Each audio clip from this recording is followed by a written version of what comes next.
Is this the one thing that could keep a Kamala Harris collapse from happening? Michael Snyder reports, I have to be honest, the early voting numbers look really good for Donald Trump.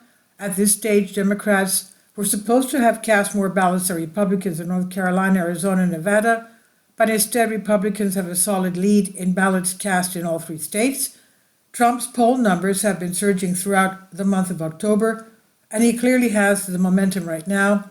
There's talk that we could be witnessing a Kamala collapse, but there's still one factor that could save the Harris campaign, and it should not be ignored. The Democrats were counting on building up a huge margin during the early voting period like they did in 2020, but that has definitely not happened this time around. In previous elections, Democrats have been much more likely to vote early as Republicans turn up on Election Day.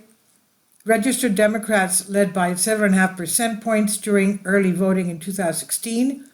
That nearly doubled to a 14.3-point gap in the midst of a global pandemic in the 2020 election.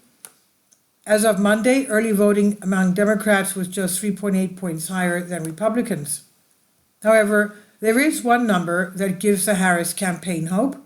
According to NBC News, 54% of all early votes have been cast by women, and only 44% of all early votes have been cast by men. That's huge because Harris is doing really well with women in the polls. An analysis of Reuters Ipsos polls conducted in October shows that among women, Harris led Trump by 12 points. Additionally, Harris only trailed Trump by 2 points among white women, 46% to 44%, a much smaller margin than the 16-point lead Trump had over Joe Biden in the 2020 election. This could end up being the deciding factor in this campaign. In several of the most important swing states, women are outvoting men by a double-digit margin. In the swing states of Pennsylvania, Michigan, Georgia, and North Carolina, there is at least a 10-point gap between men and women in the early vote. The gender gap was widest in Pennsylvania as of 2 a.m. ET on Thursday, with women accounting for about 56% of the early vote and men for about 43%. Pennsylvania, the largest battleground state, is key for both Vice President Kamala Harris and Trump, and both have campaigned in the state more than any other, as polls show a tight race in the final days of the campaign. Newsweek has contacted the Trump and Harris campaigns for comment via email. Women like to get things out of the way while men like to procrastinate. That's just the way it is.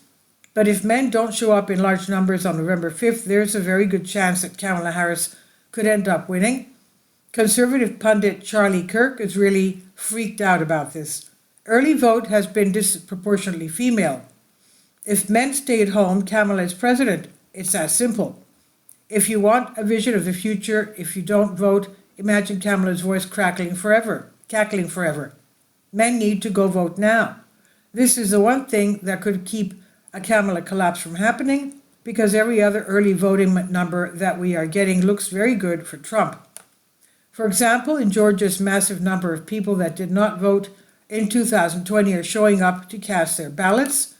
A massive number of Georgians who did not participate in the 2020 presidential election recently voted early as former President Donald Trump, Republican, and Vice President Kamala Harris, Democrat, battle for the White House. An analysis shows the Atlanta Journal-Constitution, AJC, and GeorgiaVotes.com found that over 500,000 of the people living in the state who did not vote in 2020 have already cast their ballot, the outlet reported on Wednesday.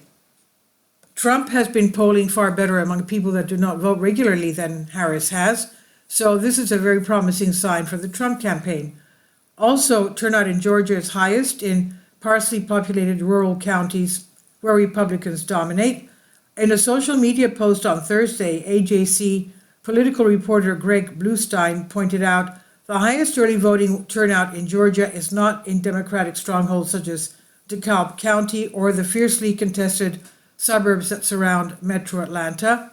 It's in sparsely populated rural counties where Republicans dominate, he said. I think that Trump is going to win Georgia.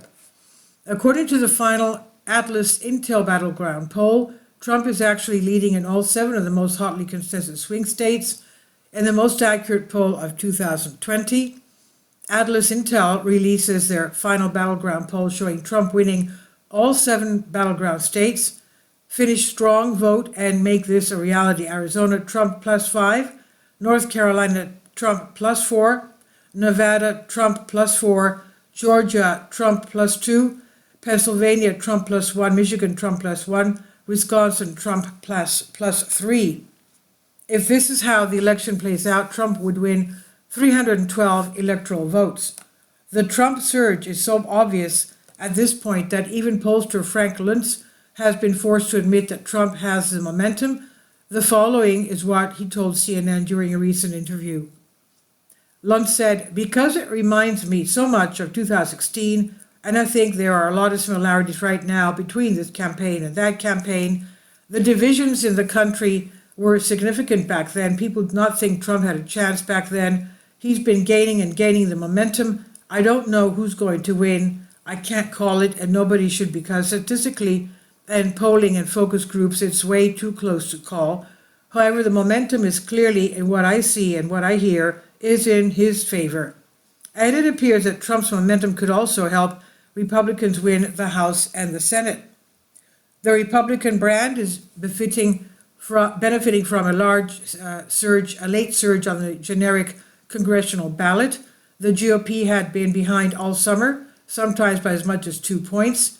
10 days ago, however, the Republican Party began to climb in the Real Clear Politics average poll of generic ballot polls, and today GOP leads by nearly a full point, 47.6% to 46.7%.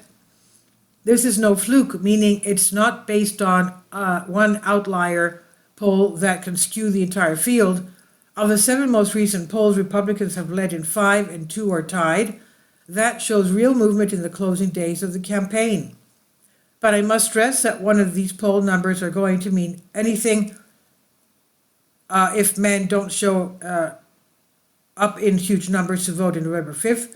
And as we've seen in the past, the polls can be very wrong. As we have seen in the past, what really matters is people showing up to vote. In 1980, the race between Jimmy Carter and Ronald Reagan was considered to be extremely tight, but Reagan ended up winning in a landslide. In 2012, the race between Barack Obama and Mitt Romney was considered to be extremely tight, but Obama ended up winning in a landslide. If men only cast 44% of the total votes in this election, Trump is not going to win. So let's watch and see if they actually show up to vote on Tuesday. This is by Michael Snyder on End of the American Dream. Please leave your comments, and thank you for your support.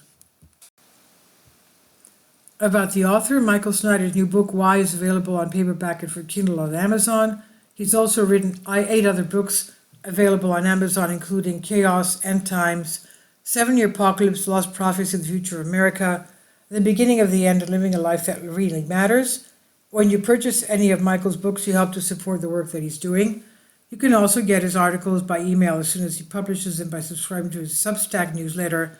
Michael has published thousands of articles on the Economic Collapse blog, End of the American Dream, and the Most Important News, and he always freely, happily allows others to republish those articles on their own websites. These are such troubled times and people need hope. John 3:16 tells us about the hope that God has given us through Jesus Christ. For God so loved the world that he gave his only begotten Son, that whosoever believeth in him should not perish but have everlasting life. If you have not already done so, we strongly urge you to invite Jesus Christ to be your Lord and Savior today. Please leave your comments, and thank you for your support. Finally, support my Patreon account. The daily posts are 5 videos daily, and they are totally different from what I have on my YouTube channel. Thank you so much for your support and that you find all my content so interesting. You'll find the Patreon account details in the description box below.